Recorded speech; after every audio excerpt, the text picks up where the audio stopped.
हम जिस भी कार्य को करने चलते हैं उसके विषय में हमें पूरा ज्ञान होना चाहिए, तभी हम उसमें पूरी रुचि से लग सकते हैं। पवित्र वेद प्रमाण कर रहे हैं कि वो पूर्ण परमात्मा ऊपर तीसरे मुक्ति धाम में, क्योंकि एक धाम, धाम कहो, लोक कहो, अक्षेत्र बोलो, एक तो 21 ब्रह्मांड का अक्षेत्र है, धाम है ये ब्रह्म का। एक 7 संख ब्रह्मांड का क्षेत्र है परब्रह्म का, जिसे अक्षर पुरुष भी बोलते हैं। और तीसरा जो अक्षेत्र है वो सतलोक है, जो मुक्ति धाम है, पूर्ण मोक्ष स्थान है। तो वो परमात्मा उस तीसरे मुक्ति धाम में अर्थात सतलोक में विराजमान है और तेजो में शरीर युक्त है। और वहां से चलकर वो परमात्मा अपनी प्यारी आत्माओं को यहां काल के लोक में आकर के मिलते हैं और फिर अपने तत्व ज्ञान से उन्हें परिचित कराते हैं, अपनी समर्थता से उन प्यारी आत्माओं को परिचित कराते हैं और सतलोक तथा ऊपर के सब ब्रह्मांडों को दिखा करके वे अपना साक्षी बनाते हैं। उनमें से कौन कौन है? आदरणीय धर्मदास साहिब जी, आदरणीय मलुकदास साहिब जी, आदरणीय दादू दास साहिब जी, आदरणीय संत गरीबदास साहिब जी, हरियाणा के अंदर जो जिला झज्जर गांव छुडानी में हुए हैं वो संत गरीबदास जी, आदरणीय गरीबदास साहिब जी, आदरणीय नानक साहिब जी जो सिख धर्म के प्रवर्तक माने जाते हैं, आदरणीय गीसा दास साहिब जी जो मेरठ के पास खेखड़ा ग्राम में वहां उनका धाम है, स्थान है, वो भी परमात्मा के साक्षी हैं। और आदरणीय महर्षि रामानंद जी, ये भी परमात्मा, बनारस वाले, ये भी परमेश्वर के साक्षी हैं। इन्होंने परमात्मा को साक्षात देखा।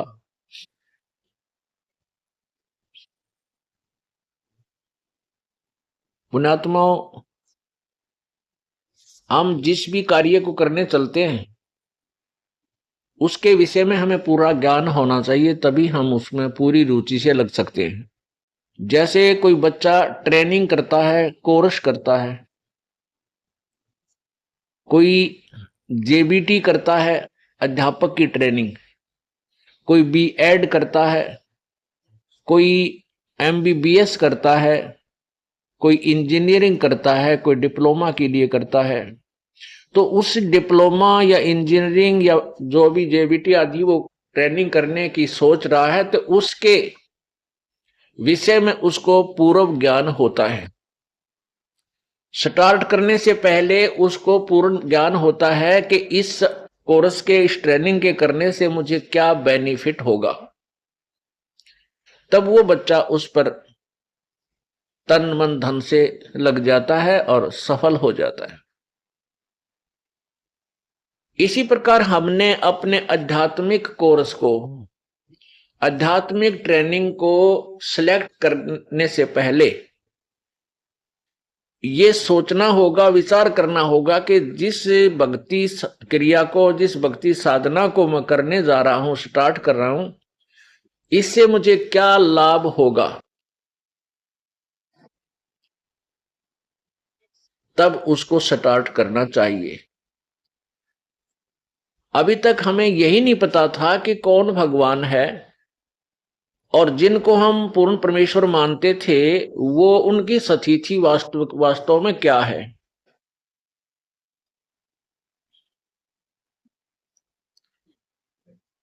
हमने रजगुण श्री ब्रह्मा जी, सतगुण श्री विष्णु जी और तमगुण श्री शिव जी को सर्वेश्वर, महेश्वर, मर्तुंजय, कालज्य और सर्वेश्वर, सर्व ब्रह्मांडों के रचयिता, सर्व दुख हरण कर, सब सर्व दुख हरण करता, आदि आदि ना जाने कितनी उपमाओं से जाना था। और जो हमारे धार्मिक गुरु होते थे पवित्र हिंदू धर्म के, वो ये कहा करते थे कि पुराणों के अंदर ऐसा ही लिखा है कि ये तीनों भगवान यही सर्वश्रेष्ठ रचनहार हैं, ये पूर्ण परमात्मा हैं, इनसे अतिरिक्त कोई अन्य भगवान नहीं है, कोई प्रभु नहीं है, कोई स्वामी नहीं है। तो हमने अपने टीचर्स को, अपने आध्यात्मिक अध्यापकों को अपने सिलेबस के पूरे जानकार विद्वान मानकर उनकी प्रत्येक बात को स्वीकार किया और उनके द्वारा दिए गए भक्ति मार्ग को भी स्वीकार करके उस पर हमने प्रयत्न किया।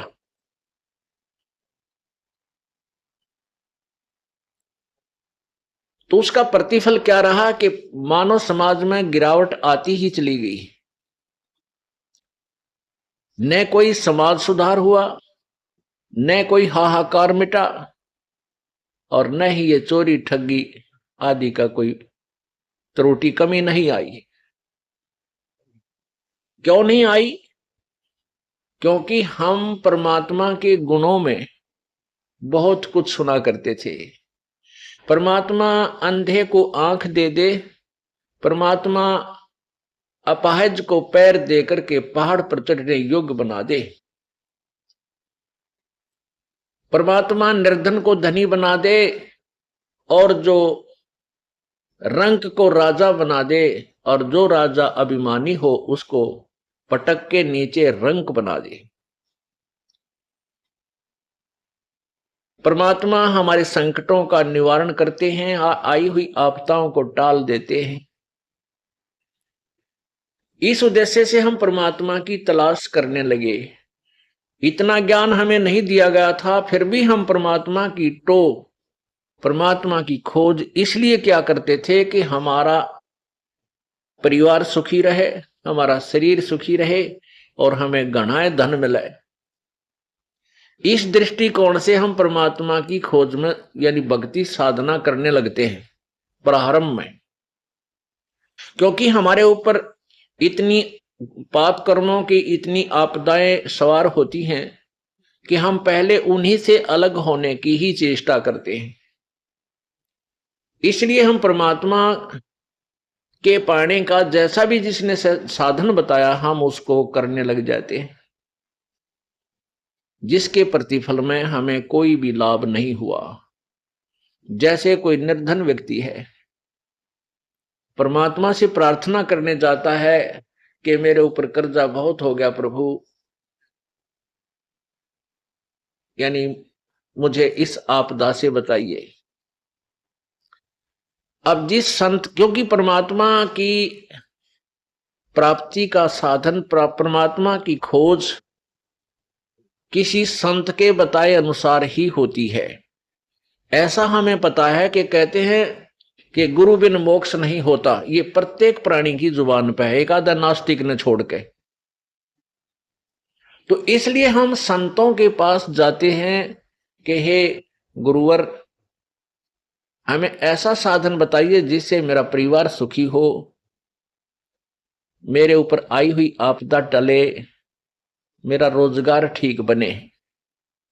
अब उस गुरुजी ने जो भी क्रिया बताई आप जी ने खूब की, लेकिन ऑल इन वेन, यानी सब निष्फल रही।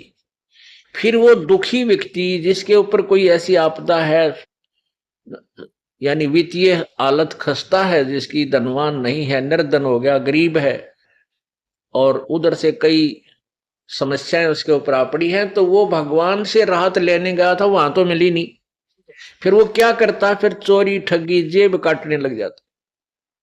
वो सोचता है कि मैं ऐसे धनवान बन जाऊंगा, या उसकी महाभूल है। यदि चोरी करने वाला और ठगी करने वाला यदि धनवान हो तो फिर कोई भी काम ना करे, वो उसकी जेब काट ले, वो उसकी काट ले जो धनी होता है। ऐसे नहीं हो सकते। ये तो घोर पाप उसके ओर रखा जाता है। जब हम परमात्मा की पावर से, परमात्मा की के से जुड़ जाएंगे, परमात्मा की पावर हमारे अंदर आवेगी, फिर वो परमेश्वर की पावर जो है हमारे कार्यों को बहुत ही स्पीड से चलावेगी। जैसे हम पहले हाथ से पंखा करते थे, गर्मी से बचने के लिए हैंड फैन होते थे, और चक्की पीसती थी हमारी माताएं बहनें, हाथों से आटा पीसती थी। और पशुओं के लिए चारा काटते थे, पहले तो ऐसे हाथों से काटा करते थे, और फिर एक चक्कर सा लगा करके उसके ऊपर फरसे लग गए, वो भी कुछ सुविधा हुई। और इस तरह हम कार्य किया करते थे। 2 घंटे चक्की पीसा करती थी माताएं, और 4 किलो आटा मुश्किल से पिसा करता। पसीनम पसीना, हाथा में छाले पड़ जाया करते थे। और फिर जब हमें पता चला कि ये विद्युत तैयार हुई, विद्युत की खोज हुई, ये पदार्थ तो पहले ही थे पर खोज लिया अब वैज्ञानिकों ने, या बिजली बन गई। इस बिजली से ऐसे यंत्र बना लिए कि एक बार स्विच ऑन कर दिया और चक्की अपने आप खखाट उठा देती है, और 1 घंटे में बड़ी बड़ी चक्कियां होगी मनमाना 20-20 मन, यानी 5-5, 6-6 क्विंटल 1 घंटे में पीस डालती है। और घरेलू चक्कियां भी 1 घंटे में जो है लगभग 1 मन गेहूं को पीस देती है, कणक को। ऐसे ही ये पशुओं का चारा काटते थे हाथों से, अब ऐसे यंत्र बन गए, बिजली से पावर से चलते हैं, और cut cut cut cut cut cut करके 1 घंटे में मनमाना 50 पशुओं का चारा काट कर न्यारा रखते हैं। तो पुण्यात्मा, उस पावर ने, जो हम हाथ से कार्य करते थे उससे हम कितना करते थे, और उस बिजली की पावर ने कितना स्पीड से कर दिया उस कार्य को। इसी प्रकार जब हमें परमेश्वर की पावर मिल जाएगी, हमारे सभी रुके हुए कार्य इतनी स्पीड से और बहुत आसानी से हो जाया करेंगे। इसलिए परमात्मा की हम तलाश किया करते थे। तो हम कहां जाते रहे? उन संतों के पास चले गए जिनके पास ईश्वरीय पावर नहीं थी। वो संत खाली खोखा थे, ऊपर बोर्ड लगा रखा था पावर हाउस, और अंदर गाड़ रखे थे कीकर के खुट्टे लठ, और उनका तार बांध के लिख रहे थे पावर हाउस। कहने का भाव यह है कि वे स्वयं परमात्मा से कनेक्टेड नहीं थे, वो ईश्वरीय पावर से संबंधित नहीं थे, कनेक्टेड नहीं थे, और अन्य अपने उपभोक्ताओं को यानी शिष्यों को मूर्ख बनाए हुए थे कि ले जाओ नाम और तुम्हारे हो जाएंगे काम। नहीं हो सकते। अब उन भोली आत्माओं ने, शिष्यों ने अपने गुरुदेव को पावर हाउस मान के उससे कनेक्शन ले रखे, और कोई 20 वर्ष से चिपका हुआ है, कोई 25 वर्ष से, कोई 30 वर्ष से, कोई 15 वर्ष से, कोई 5 वर्ष से, और सबकी दुर्गति हो रही है, डाउनफॉल हो रहा है उनकी हर स्थिति में। पुण्यात्माओं, परमात्मा की तलाश वही पुण्यात्मा विशेषकर करते हैं जो पूर्व जन्म में परमात्मा की भक्ति किए हुए हैं। उनके अंदर वो कसक विद्यमान रहती है, वो भगवान की भक्ति के बिना रह नहीं सकते। भले ही उनको ज्ञान नहीं है तो कोई ना कोई उन्होंने अपना कोई सहारा अपनाया है, कोई व्रत रखता है, कोई जय गणेश देवा जी की आरती गा के संतुष्ट है, कोई ओम जय जगदीश हरे स्वामी जय जगदीश हरे, या कोई एक ये बनावटी गायत्री मंत्र बना रखा है ओम भूर्भुवः स्वः तत्सवितुर। इसको ये बनावटी क्यों कहा? वैसे तो ये पवित्र यजुर्वेद के अध्याय नंबर 36 का मंत्र नंबर 3 है, लेकिन उसमें ओम मंत्र नहीं है। परमेश्वर कबीर जी ने कहा है कि 33 अरब ज्ञान हम बाखा, मूल ज्ञान हम गुप्त ही राखा। सुखदेव ऋषि जैसे जति पुरुष दुनिया भर के हैं, यानी अनेकों हैं, जो केवल अपनी पत्नी तक ही सीमित रहे हैं तथा परस्त्री को कभी नहीं छुआ।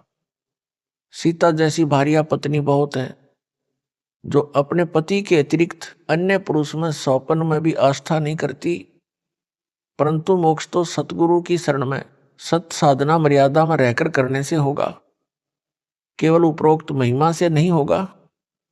कहा है कि उपरोक्त प्रकार के मानो असंख्यों मिल जाएंगे, परंतु संत का घर दूर है, यानी संत यानी सतगुरु के समान महान व कल्याणकारक कोई नहीं है। ऐसे संत का मिलना सुदुर्लभ है।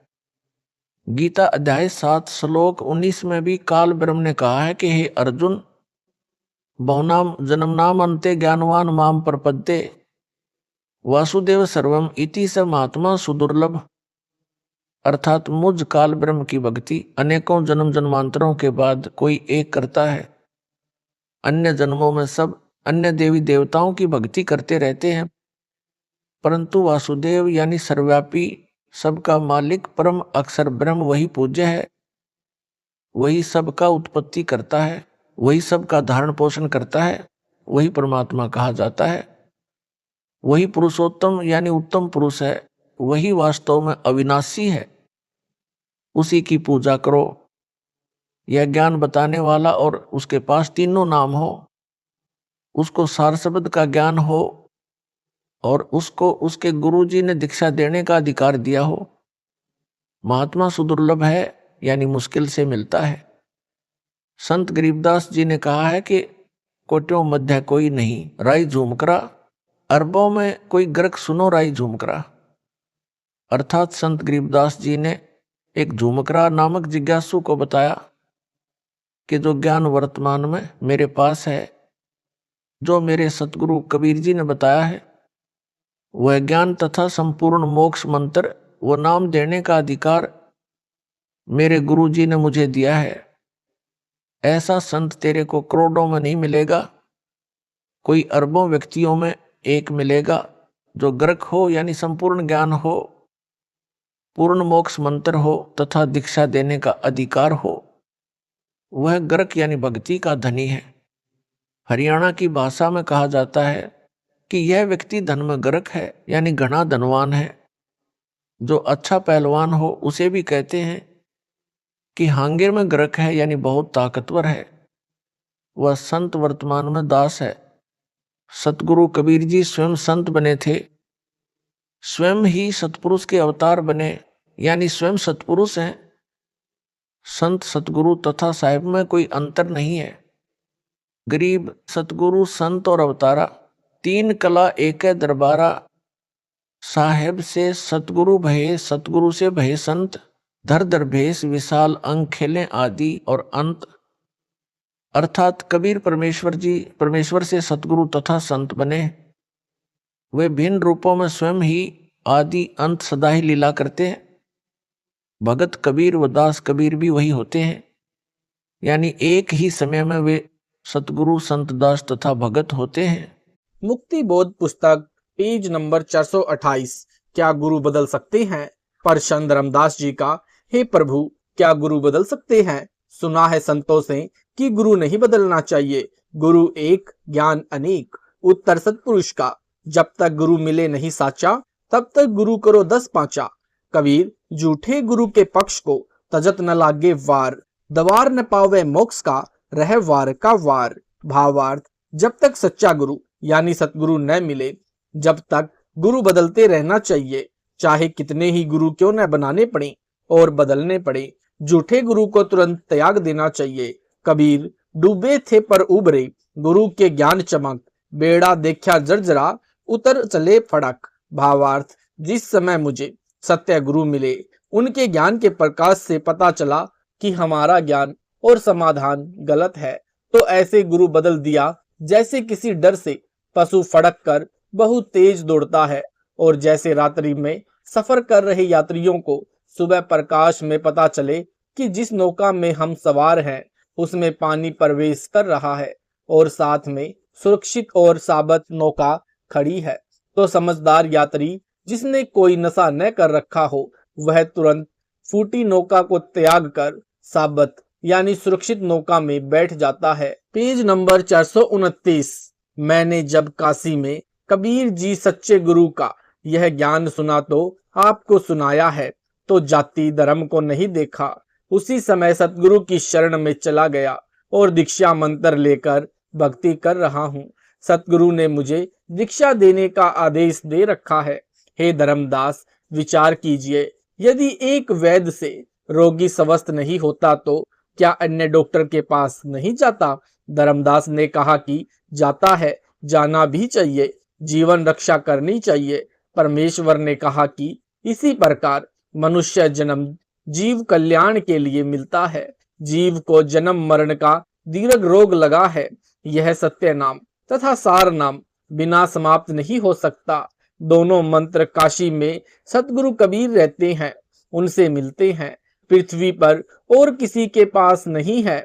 आप काशी में जाकर दीक्षा लेना, आपका कल्याण हो जाएगा, क्योंकि सत्य गुरु के बिना मेरा वह सत्य लोक प्राप्त नहीं हो सकता। धर्मदास जी ने कहा कि हे प्रभु, मैंने गुरु रूपदास जी से दीक्षा ले रखी है। मैं पहले उनसे गुरु बदलने की आज्ञा लूंगा। यदि वे कहेंगे तो मैं गुरु बदलूंगा। परंतु धर्मदास की मूर्खता की हद देखकर परमेश्वर 7वीं बार अंतर्ध्यान हो गए। धर्मदास जी फिर व्याकुल हो गए। पहले रूपदास जी के पास गए, जो श्री कृष्ण अर्थात श्री विष्णु जी के पुजारी थे, जो वैष्णव पंथ से जुड़े थे।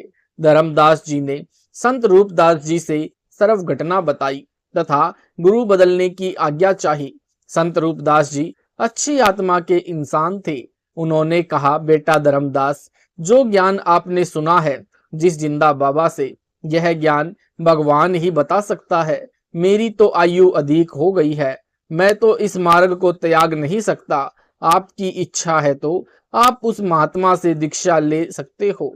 तब धर्मदास जी काशी में गए। वहां पर कबीर जुलाहे की झोपड़ी का पता किया। वहां कपड़ा बुनने का कार्य करते कबीर परमेश्वर को देखकर आश्चर्य का ठिकाना नहीं रहा।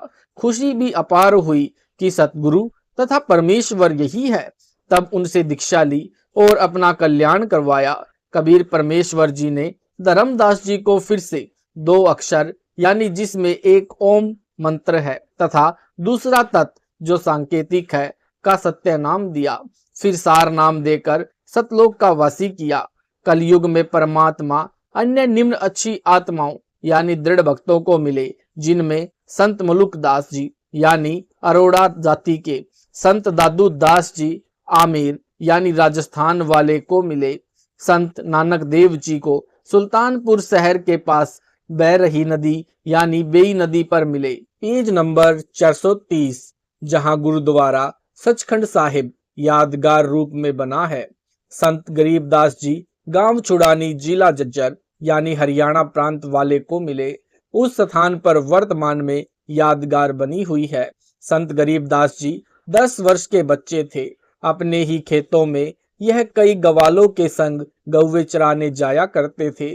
परमेश्वर जिंदा बाबा के रूप में सत्यलोक यानी सचखंड से चलकर आए। यह लोक सर्व भवनों के ऊपर है, जहां परमात्मा रहते हैं।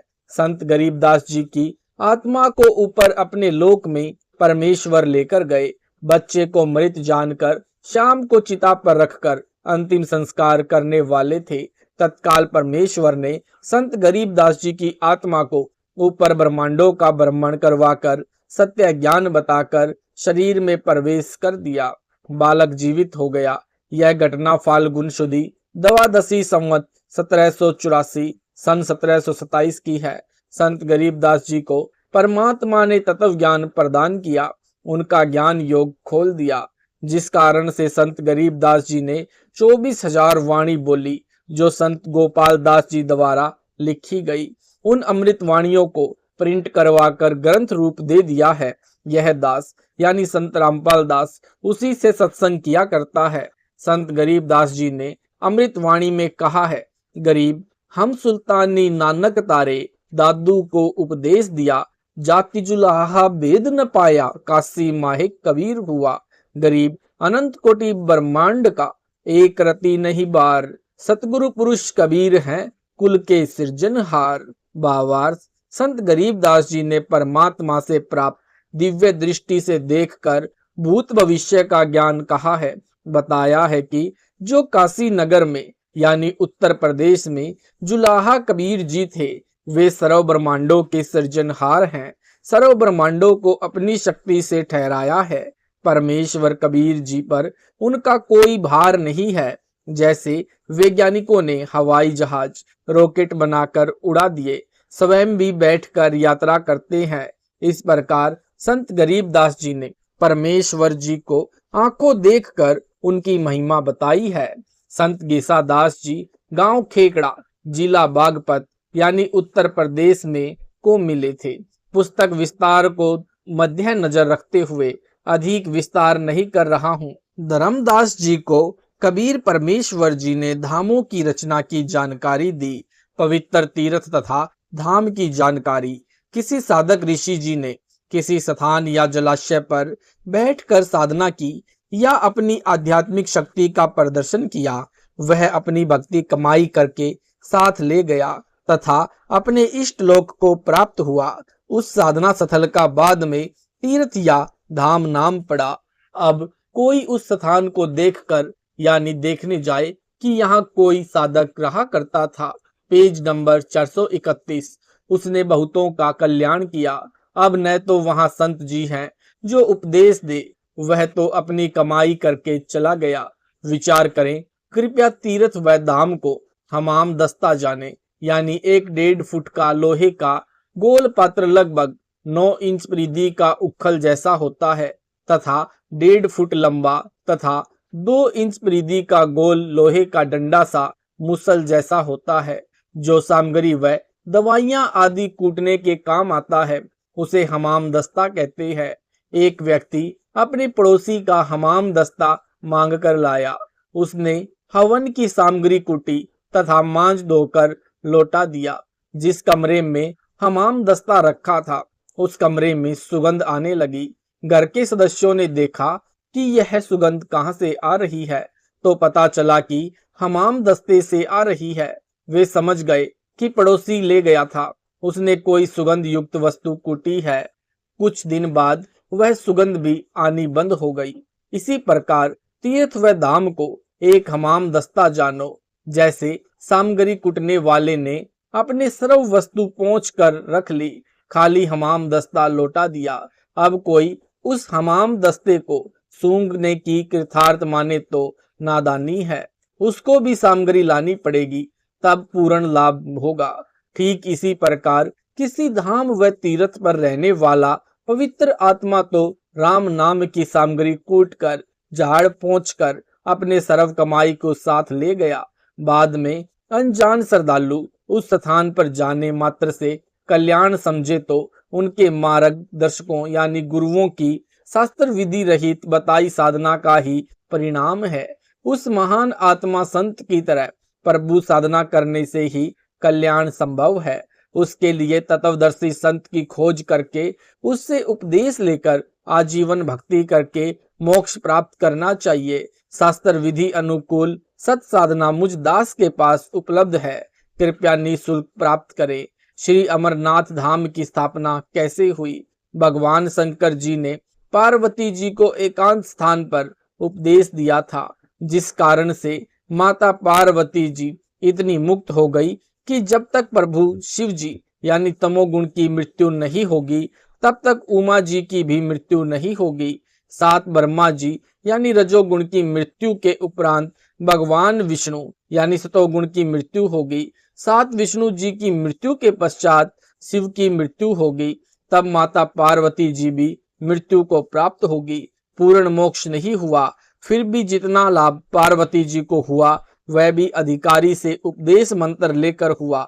बाद में श्रद्धालुओं ने उस स्थान की याद बनाए रखने के लिए उसको सुरक्षित रखा तथा दर्शक जाने लगे। जैसे यह दास यानी रामपाल दास स्थान स्थान पर जाकर सत्संग करता है, वहां पर खीर व हलवा भी बनाया जाता है। Page number 432। उसका कल्याण हो जाता है।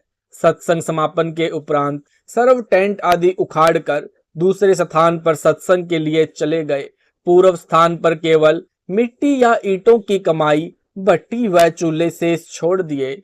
फिर कोई उसी शहर के व्यक्ति से कहे कि आओ आपको वह स्थान दिखाकर लाता हूँ जहाँ संत रामपाल दास जी का सत्संग हुआ था, खीर बनाई थी। बाद में उन भट्टियों को देखने जाने वाले को न तो खीर मिले, न ही सत्संग के अमृत वचन सुनने को मिले, न ही उपदेश प्राप्त हो सकता है जिससे कल्याण हो सके।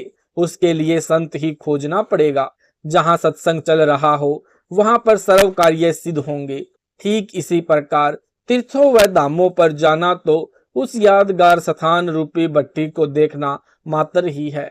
यह पवित्र गीता जी में वर्णित न होने से शास्त्र विरुद्ध हुई, जिससे कोई लाभ नहीं है। यानी प्रमाण पवित्र गीता अध्याय 16 मंत्र 23-24 तत्व ज्ञानहीन संतों व महंतों तथा आचार्यों द्वारा भ्रमित श्रद्धालु तीर्थों व धामों पर आत्म कल्याणार्थ जाते हैं। श्री अमरनाथ जी की यात्रा पर गए श्रद्धालु 3-4 बार बर्फानी तूफान में दबकर मृत्यु को प्राप्त हुए। प्रत्येक बार मरने वालों की संख्या हजारों होती थी। विचारणीय विषय है कि यदि श्री अमरनाथ जी के दर्शन व पूजा लाभदायक होती तो क्या भगवान शिव उन श्रद्धालुओं की रक्षा नहीं करते? अर्थात प्रभु शिव जी भी शास्त्र विरुद्ध साधना से अप्रसन्न है। वैष्णो देवी के मंदिर की स्थापना कैसे हुई? जब सती जी यानी उमा देवी अपने पिता राजा दक्ष के हवन कुंड में छलांग लगाने से जलकर मृत्यु को प्राप्त हुई। भगवान शिव जी उसकी अस्थियों के कंकाल को मोहवश सती जी यानी पार्वती जी जानकर 10,000 वर्ष तक कंधे पर लिए पागलों की तरह घूमते रहे। भगवान विष्णु जी ने सुदर्शन चक्र से सती जी के कंकाल को छिन्न भिन्न कर दिया। जहां धड़ गिरा वहां पर उसको जमीन में गाड़ दिया गया। इस धार्मिक घटना की याद बनाए रखने के लिए उसके ऊपर एक मंदिर जैसी यादगार बना दी कि कहीं आने वाले समय में कोई यह न कह दे कि पुराण में गलत लिखा है। उस मंदिर में एक स्त्री का चित्र रख दिया। उसे वैष्णो देवी कहने लगे। उसकी देख रेख व श्रद्धालु दर्शकों को उस स्थान की कहानी बताने के लिए एक नेक व्यक्ति नियुक्त किया गया। उसको अन्य धार्मिक व्यक्ति कुछ वेतन देते थे। बाद में उसके वंशजों ने उस पर भेंट यानी दान लेना प्रारंभ कर दिया तथा कहने लगे कि एक व्यक्ति का व्यापार ठप हो गया था। माता के 100 रुपए संकल्प किए, एक नारियल चढ़ाया, वह बहुत धनवान हो गया। एक निसंतान दंपत्ति था, उसने माता के 200 रुपए, एक साड़ी, एक सोने का गले का हार चढ़ाने का संकल्प किया। उसको पुत्र प्राप्त हो गया। इसी प्रकार भोली आत्माएं इन दंत कथाओं पर आधारित होकर अपने पवित्र गीता जी तथा पवित्र वेदों को भूल गए, जिसमें यह सर्व साधनाएं शास्त्र विधि रहित लिखी है, जिसके कारण न कोई सुख होता है, न कोई कार्य सिद्ध होता है, न ही परम गति अर्थात मुक्ति होती है। यानी प्रमाण पवित्र गीता अध्याय 16 मंत्र 23-24। इसी प्रकार जहाँ देवी की आंखें गिरी वहां नैना देवी का मंदिर व जहाँ जिव्या गिरी वहां श्री ज्वाला जी के मंदिर तथा जहाँ धड़ गिरा वहां वैष्णो देवी के मंदिर की स्थापना हुई। Page number 433। धर्मदास जी की वंश परंपरा के बारे में कबीर सागर अध्याय अनुराग सागर के पृष्ठ 138 से 141 पर, कोई अमर मूल पृष्ठ 243 पर विवेचन, अनुराग सागर पृष्ठ 140 पर परमात्मा ने बताया कि चूड़ामणि यानी मुक्तामणि तेरा बिंद पुत्र है, उससे तेरी वंश गुरु गद्दी प्रारंभ होगी। फिर छठी पीढ़ी तेरी आएगी, उसको टकसारी पंथ वाला नकली कबीर पंथी भ्रमित करेगा। वह छठी पीढ़ी वाला वास्तविक नाम तथा क्रिया छोड़कर टकसारी वाली दीक्षा लेगा। टकसारी पंथ में चल रही चौका आरती करेगा, जो हमारे वास्तविक भक्ति मार्ग से विपरीत होने से व्यर्थ होगा। बहुत जीवों को 84 लाख के चक्र में डालेगा। धर्मदास जी ने कहा कि हे परमात्मा, आप एक और तो कह रहे थे कि तेरे 42 पीढ़ी वाले बिंद यानी वंश वालों से सबका कल्याण होगा। अब कह रहे हो कि छठी पीढ़ी के पश्चात कालवासी साधना चलेगी और मोक्ष मार्ग से भटक जाएंगे। यह बात समझाएं। अनुराग सागर पृष्ठ 140 से ऊपर से वाणी पंक्ति नंबर 1 से 12 तक। नाद बिंद जो पंथ चलावे, चूड़ामणि हंसन मुक्तावे। धर्मदास तब वंश अज्ञाना, चिन्हे नहीं अंश सही दाना। जस कछु आगे होई है भाई, सो चरित्र तो ही कहूं बुझाई। छठे पीढ़ी बिंद तब होई, भूले वंश बिंदु तब सोई। टकसारी को ले है पाना, अस्तव बिंद होए अज्ञाना। चाल हमारी वंश तब झाड़े, टकसारी का मत सब मांडे। चौका तेसे करे बनाई, बहुत जीव 84 जाई। आपा हंस अधिक होया ताही, नाद पुत्र से जग कराई। होवे दुर्मति वंश तुम्हारा, बचन वंश रोके बटपारा। भावार्थ, कबीर जी ने श्री चूड़ामणि पुत्र सेठ धर्मदास जी को दीक्षा दी थी। इस कारण से चूड़ामणि को नाद तथा बिंद दोनों नामों से संबोधित किया है।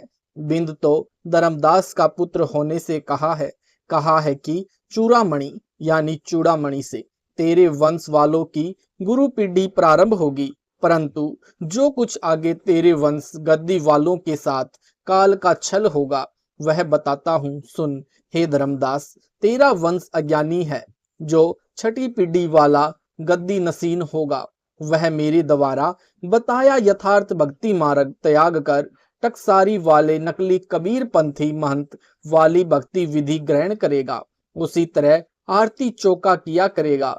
इस प्रकार आगे आने वाली तेरी वंश परंपरा वाले मंतों से दीक्षा लेकर बहुत सारे जीव 84 लाख के चक्र में चले जाएंगे। उनका जीवन नष्ट हो जाएगा। यदि कोई मेरे पंथ को नाद यानी शिष्य परंपरा वाला आगे बढ़ाएगा, उसके साथ तेरे वंश गद्दी वाले झगड़ा करेंगे। हे धर्मदास, तेरा वंश दुर्मति को प्राप्त हो जाएगा और वह ठग होकर वचन वाले पंथ को रोकेगा। Page number 434। धर्मदास वचन, अब तो संशय भयो अधिकाई, निश्चय वचन करो मोहि साई। प्रथम आप वचन अस भाषा, नीर संशय महा 42 राखा। अब कहू काल बस परी है, दोई बात कही विधि निस्तरी है। भावार्थ, धर्मदास जी ने कबीर परमेश्वर से कहा कि अब तो मेरे को और अधिक शंका हो गई, मुझे विश्वास दिलाओ। पहले तो आपने ऐसे कहा कि तेरे वंश वालों से सर्व मानव का कल्याण होगा। अब आप कह रहे हो कि तेरी छठी पीढ़ी वाला भ्रमित होकर काल साधना कराएगा। ये दोनों बातें कैसे सत्य हो सकती है? कबीर वचन, परमेश्वर कबीर जी ने कहा कि मैंने तेरे पुत्र को दीक्षा देकर आगे दीक्षा देने का अधिकार दे दिया है। यदि आगे आने वाले गुरु गद्दी वाले सत्य साधना त्याग कर काल साधना करेंगे तो फिर मेरा क्या दोष है? फिर मैं तो अपना कोई नाद यानी शिष्य भेजूंगा, यानी जो मेरे पंथ को आगे बढ़ाएगा, यथार्थ भक्ति मार्ग से भ्रमित जगत को सत्य भक्ति मार्ग दृढ़ करेगा।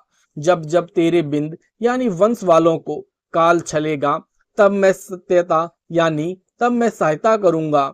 मैं नाद हंस यानी शिष्य परंपरा प्रकट करूंगा। नाद पुत्र यानी शिष्य रूपी पुत्र जो हमारा होगा, उससे मेरे पंथ का प्रकाश होगा।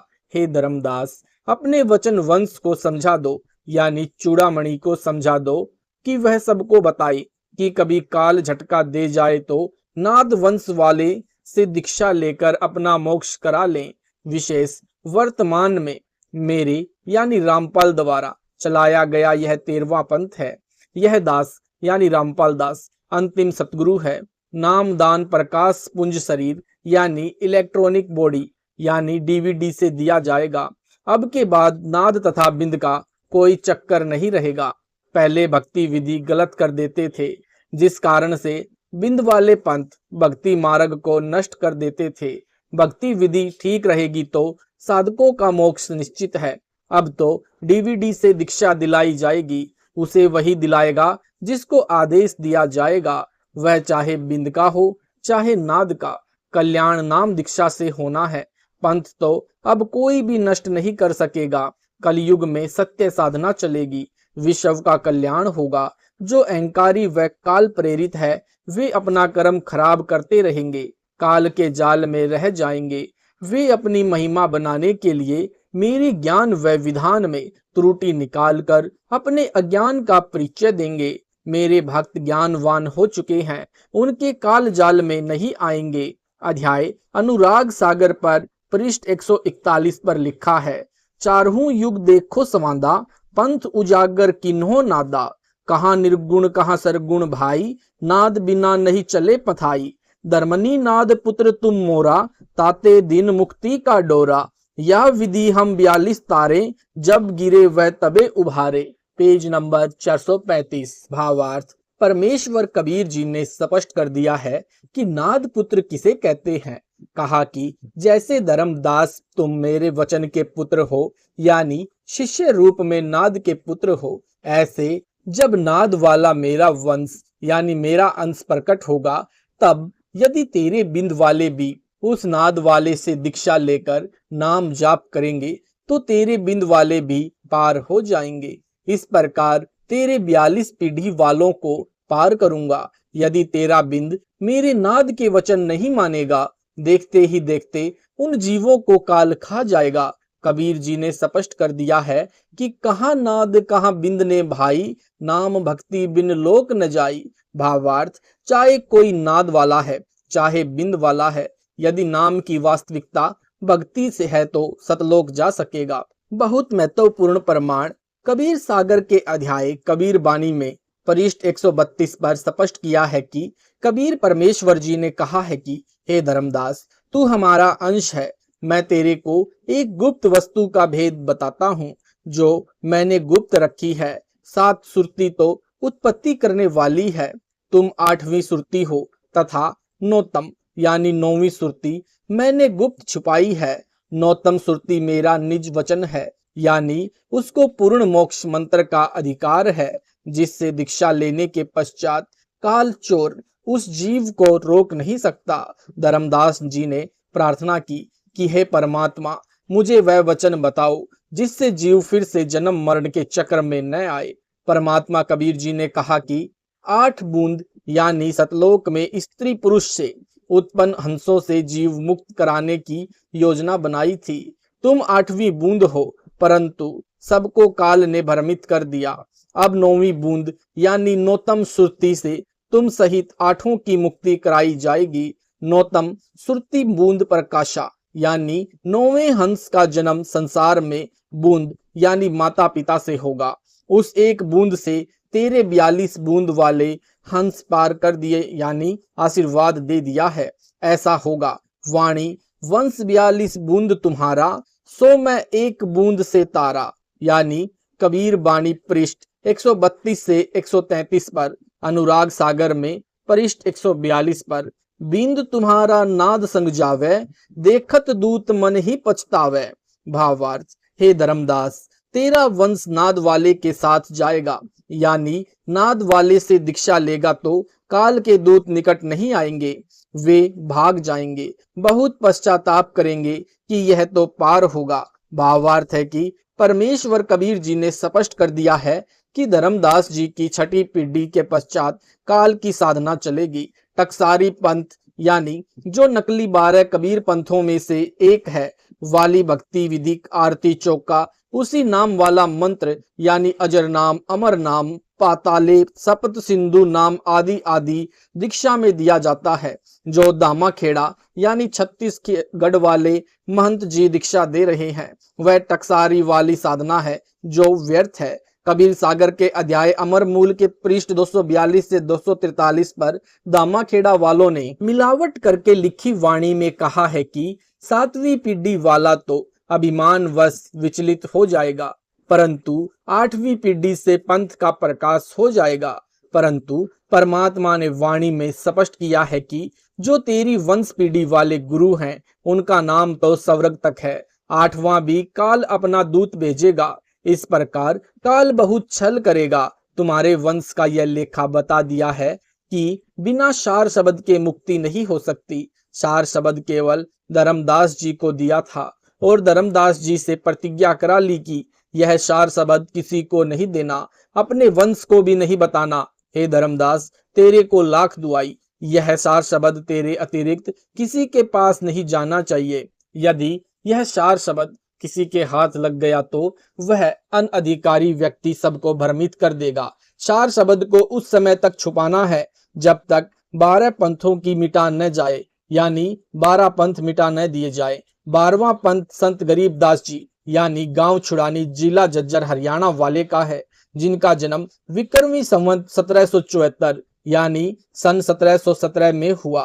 उनको परमेश्वर कबीर जी धर्मदास जी की तरह मिले थे।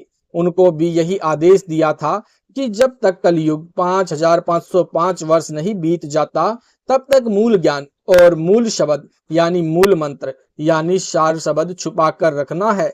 तो वह सार शब्द धर्मदास जी की वंश गद्दी वालों के पास कहां से आ गया?